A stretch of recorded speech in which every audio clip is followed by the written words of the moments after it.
Gentili telespettatori appassionati di calcio, un cordiale saluto dal vostro Emilio Ripari per i microfoni di Telearena Sport. Questo pomeriggio in diretta dallo stadio Mario Sandrini di Legnago, il match Legnago-Salus contro Marano Vicentino.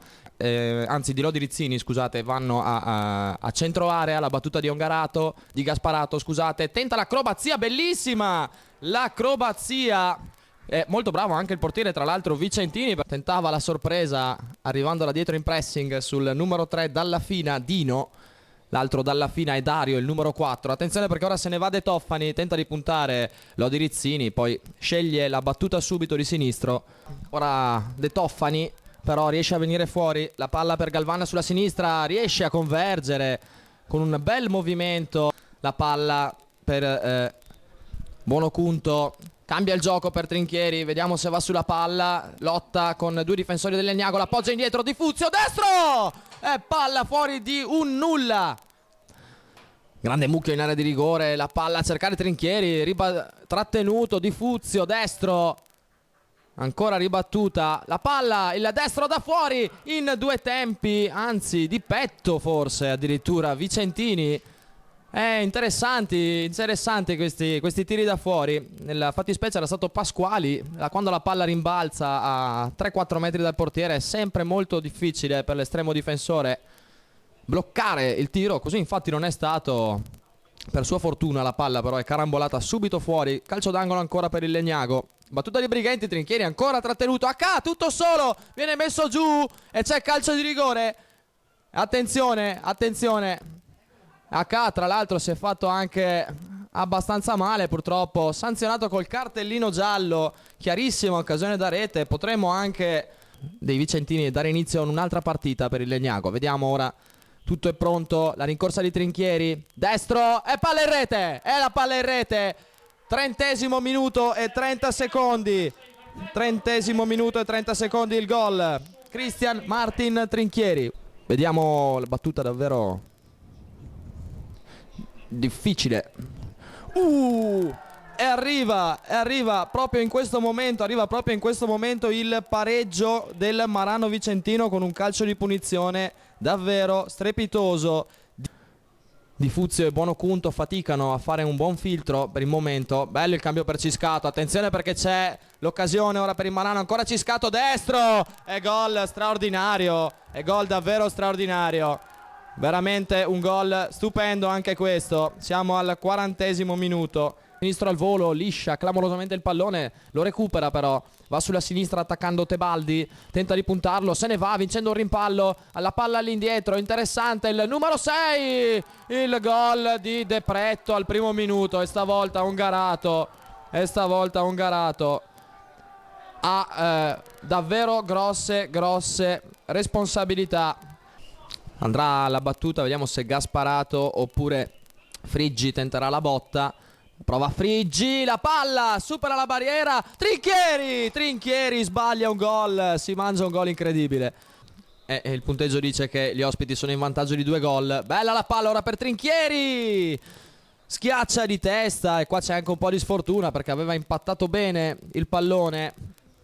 Tebaldi ancora per Brighenti, dialogano i due, rientra bene Brighenti stavolta il sinistro, l'arbitro sulla traiettoria, ma palla per Dragovic, il cross e gol! E c'è il gol di Dragovic! Il gol di Dragovic al 21° minuto, finisce qui al 51°, quindi dopo 6 minuti di recupero arriva il fischio di Cordella di Treviso a decretare la sorpresissima di questa giornata. Sapevamo che il Marano era molto competitivo dopo il mercato di riparazione, ma non ci aspettavamo né noi né il pubblico di casa, che ora se ne va sconsolato, un risultato del genere.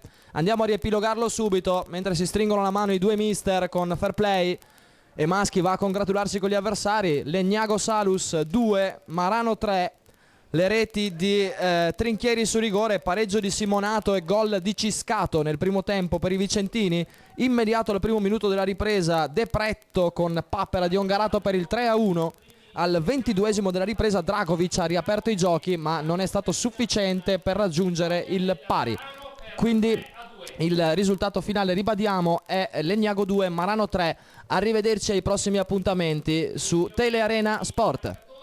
Commentiamo con mister Roberto Maschi questo risultato a sorpresa. C'è anche da dire che nonostante gli sforzi del Legnago si è trovato di fronte a un Marano che oggi le ha indovinate tutte. Sì, detto bene, è un primo tempo dove Legnago non è stato sicuramente all'altezza delle aspettative, ma comunque quando siamo in vantaggio 1-0 abbiamo gestito male sicuramente il vantaggio e loro sicuramente oggi hanno tutto bene perché mi permetto di dire che su 3 tiri in porta sono nati 2 gol, di conseguenza direi che la partita per loro più che positiva da questo punto di vista qua. Noi invece abbiamo tutto il secondo tempo cercato di forzare e spingere a più non posso, abbiamo giocato sulla metà campo e purtroppo per bravura anche loro abbiamo fatto il 3-2, ma poi alla fine il 3-3 non ci è riuscito per niente in più di un'occasione.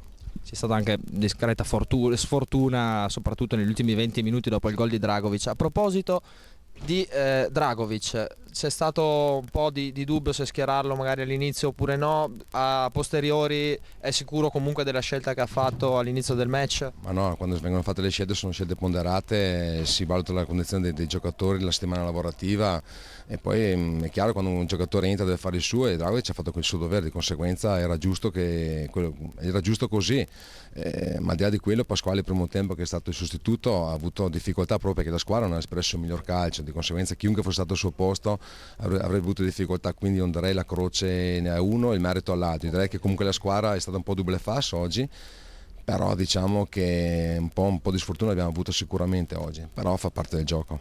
Quindi i complimenti ovviamente al Marano anche per la percentuale realizzativa prossima al 100%, diciamo. Se non altro sembra che almeno il Monselice abbia frenato pure lui e abbia perso, per cui almeno una notizia positiva, insomma. Sì, ma noi comunque il campionato è ancora lungo, noi dobbiamo guardare avanti di partita in partita, noi facciamo la corsa su noi stessi, quindi dobbiamo vivere la giornata, adesso dobbiamo preparare bene la settimana contro l'Abano e riprenderci subito, tornare subito, alzare la testa, ritornare sul campo a lavorare e preparare meglio la partita che viene. Quindi l'ultimissima battuta, le rubiamo ancora un secondo, prossime 2 partite casalinghe a questo punto diventano fondamentali per poter dare eventualmente quello che potrebbe essere un allungo, speriamo decisivo, magari per staccare la concorrenza. Ma noi cerchiamo sempre di vincere le partite, è chiaro che è già più di un'occasione che a noi capita la possibilità di poter allungare sull'inseguitrice e sono già 2 volte che noi la manchiamo, purtroppo dobbiamo fare più fatica di quello che si pensava, ma il calcio è così. Anche per le grandi squadre c'è da lottare sempre, insomma. È un campionato vincente sicuramente, sarà bello fino in fondo, comunque Legnago c'è, Legnago è vivo, Legnago ha dimostrato anche oggi comunque che quando comincia a giocare non ce n'è per nessuno e di conseguenza quindi sono fiducioso per i valori che abbiamo e per il lavoro che questi ragazzi fanno in settimana sempre. Perfetto, grazie mister e in bocca al lupo. Grazie.